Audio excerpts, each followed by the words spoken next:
A millionaire was about to sign and lose everything until a poor janitor whispered one sentence that changed his life. David Miller practiced success until it rested in his posture. His office was a glass-walled observatory over Lake Michigan and a city that kept time in neon and construction noise. Framed photos of early wins lined one wall, a paper napkin with a crude sketch of an idea, a ribbon from a college pitch contest, newspaper clippings trimmed by careful hands.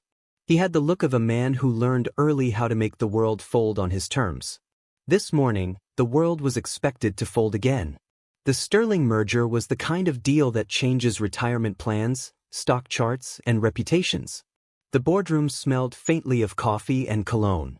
Men with polished shoes and practiced small talk hovered, shaking hands as if shaking hands could make paper permanent.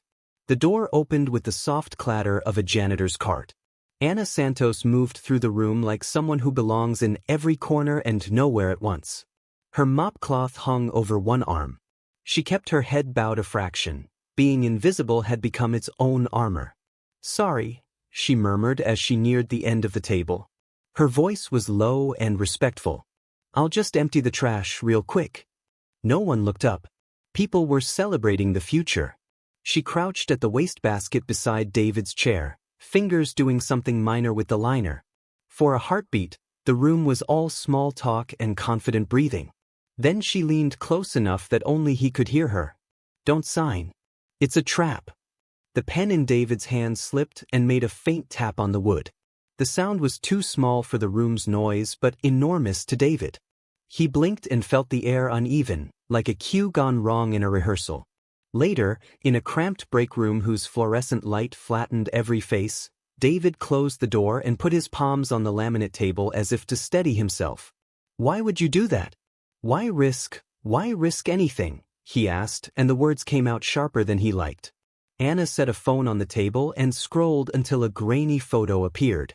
Through a half-open door, two figures were caught in a dim frame.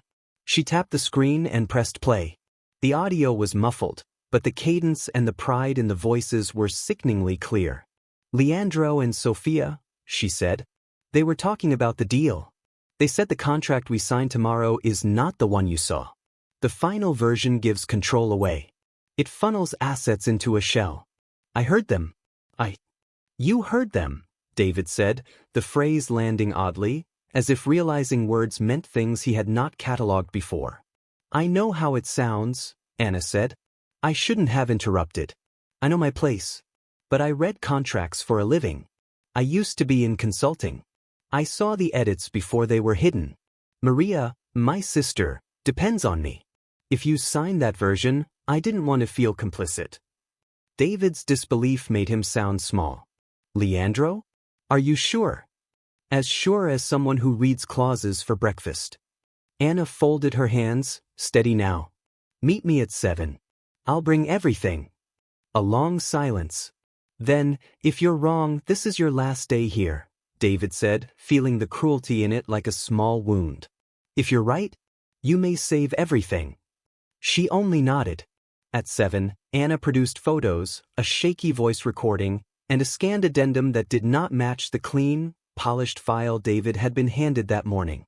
The words, Addendum C, blinked at him in the encrypted directory he had never had reason to open. When he did, it read like a map where all roads ended in the Cayman Islands. The beneficiary was a company he had never heard of, Sterling International Holdings. Shareholders listed, Leandro Vega and Sofia Delgado. He printed pages, burned copies to flash drives, and felt a small collapse in his chest. 23 million in transfers moved through accounts that had once been listed as merger expenses. Emails, once civil, winked with casual cruelty. By the time he notices, one read, as if a plan were simply a series of predictable clocks. Leandro turned mounting paranoia into theater. The all-staff meeting was called with the urgency of a small emergency.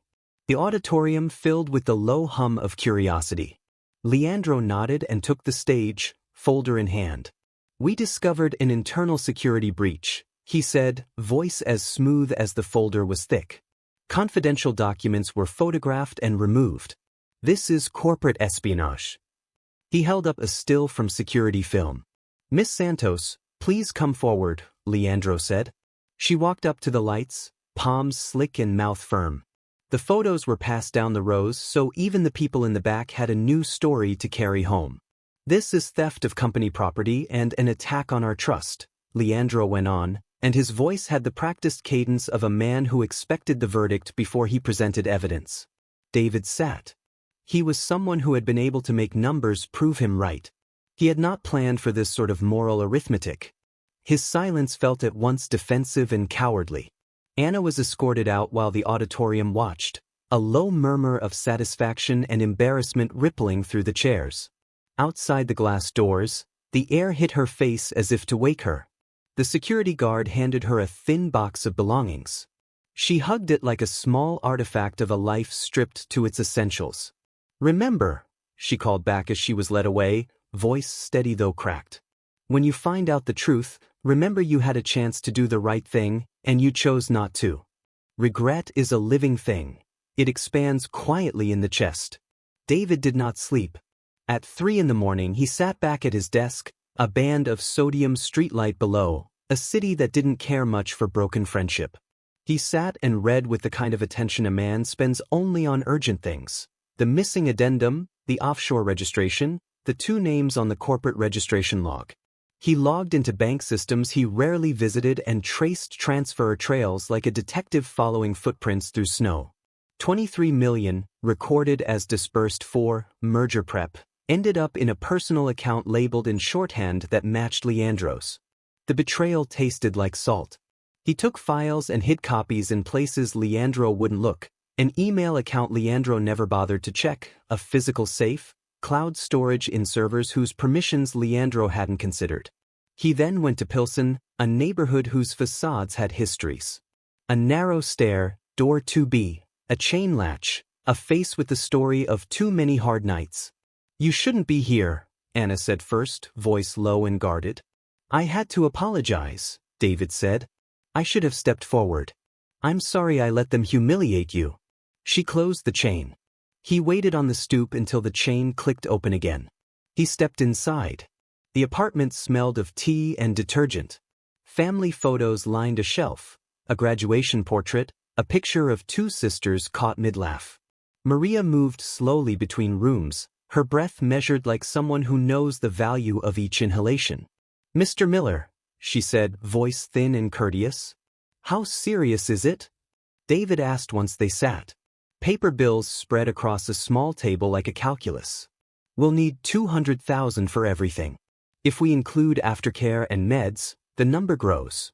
Anna's voice was careful, as if reading from a ledger of fear. David felt the compulsion to fix things at once.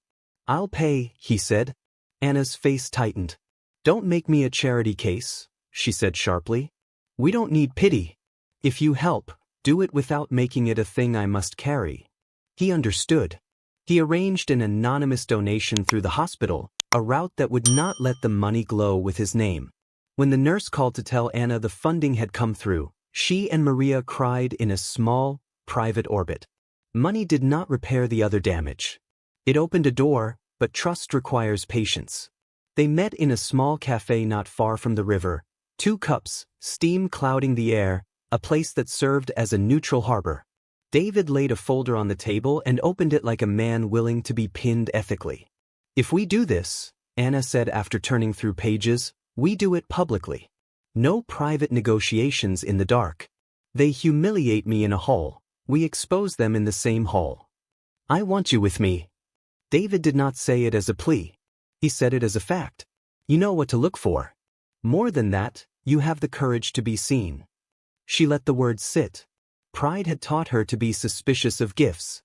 "I will not be your penance," she said. "I will be your partner or I will walk." They worked into the night, timing courtrooms of evidence, scripting slides, rehearsing the exact sequence they would need to turn gossip into legal trouble. For once, David did not move with the mechanical certainty of the executive. He moved like a man learning a different grammar. How to ask, how to listen, how to yield a step. Then Leandro and Sophia struck. They arrived with an ease that Reed practiced. Sophia's smile fit her like a costume. "We have new information you'll want to see," she said, flipping a photo onto David's desk as if it were a morning note. It showed him leaving Anna's building. Another photo showed the two of them leaving a clinic. A forged banking record, tidy and persuasive, suggested a corporate account had funded Anna's surgery. "Destroy the files, sign with Sterling and cooperate," Leandro said softly. "Or Anna and her sister lose their lives to the kind of small, invisible disasters men like you think about after a night of bad decisions." Those words sat like a threat with precise teeth. David felt the floor thin. He let fear steer him. He postponed the meeting and told Anna a lie. "We need more time," he said when she rang to check final logistics. His voice sounded like someone else. "All right," Anna said with a small, contained blade of suspicion. "Be careful." That night, she returned to the building she had cleaned for years. She knew where the cleaning cabinet was. She knew which security guard took the long cigarette break and which cameras were motion-activated at dusk. At 9 p.m., she slipped in through the basement doors and took the service stairs up to Leandro's floor. An office, drawers left ajar, a desk where someone had hastily left a cup half-drunk, clues of urgency. Printed forgeries lay in a stack, paper labels scrawled in hurried pen, secondary target. She found a small digital recorder tucked into a pen cup and pressed play. Leandro's voice, casual and cruel, described steps and contingency plans like a teacher listing an exam. She copied everything to her phone and left as quietly as smoke. At 6 the next morning, she rang David's doorbell. He opened in a bathrobe, hair unshaven and posture splintered by sleep. "Listen," she said. She put the phone where he couldn't miss it and pushed play. When Leandro's threats filled the apartment, something shifted in David's face. He felt the pivot of the world and turned hard. "You should have told me," he said. "You had to have proof," Anna answered. "And I had to make sure you wouldn't be set up before we moved. If we were found out with nothing, they would have crushed us." They moved with the kind of clarity that comes from being backed into a corner. The auditorium where Anna had been humiliated was full again that afternoon, but this time the air had a different underside, expectation and a brittle hope. David opened the meeting not with the scripted corporate cadence but with an announcement that sounded like contrition and decisiveness. "Ladies and gentlemen," he said, "I have appointed Anna Santos as our Vice President of Operations, effective today." A ripple of shock ran through the room. Anna mounted the stage and faced the lights like someone who had learned the lesson of visibility. She laid 2 documents on the projector, one the version David had been given and another with the hidden addendum. Side by side, the numbers were obvious. One promised him control. The other parceled 8 out of 10 pieces of the company to an offshore holding. She played the audio of Leandro's voice, then the recording of Sophia speaking about ambition with a voice like a knife. Sterling's representative rose, face pale. "We were misled," he said. "We had no knowledge of this." Detective Johnson walked in with 2 officers, their presence the slow and necessary arrival of law. "Mr. Vega, Miss Delgado," he said, "you are under arrest for fraud, forgery, and extortion." The auditorium erupted, first in confusion, then in the kind of applause that is equal parts relief and vindication. Leandro's face folded as his posture cracked. Sophia's composure finally disengaged into fear. After the arrests, the work of repair began. Anna's office was small at first and then grew into something more, a place with a view of the lake and a wall of whiteboards filled with policy notes and repair plans. She instituted transparent audits and a new sign-off process that made it impossible for a single person to hide a clause again. Managers who had once ignored her stopped and listened. Her memos reshaped incentive structures and made compliance matter. Outside of the company, the sisters breathed different air. Maria's surgery was a success. Recovery brought mornings with sunlight that did not look like a countdown. Anna learned the small, surprising pleasure of buying a coat that wasn't chosen out of necessity but out of joy. David and Anna did not pretend wounds were gone. They built trust the way a carpenter rebuilds a porch, board by board. He apologized in ways that were not grand but patient. He sat through silences she kept for herself. He learned to listen without trying first to fix. On an October evening, the city was awash of late gold. They walked the narrow stretch at North Avenue Beach where the wind was honest and the sky confessed to nobody. David stopped, reached into his coat pocket, and produced a small velvet box. "Will you marry me?" he asked simply. Tears came slowly and then all at once. "Yes," she said, and the word was an exhale carried between them. The wedding was a small, intimate thing among orchids in a conservatory, a place that smelled of damp earth and new blooms. Maria stood as maid of honor with a laugh newly free. Friends and colleagues who had learned the lessons of humility and integrity clapped like they meant it. Months later, Anna and David learned the new kind of nervous joy that comes when a family grows. At breakfast one morning, Anna placed a hand over a small, rounded belly and smiled.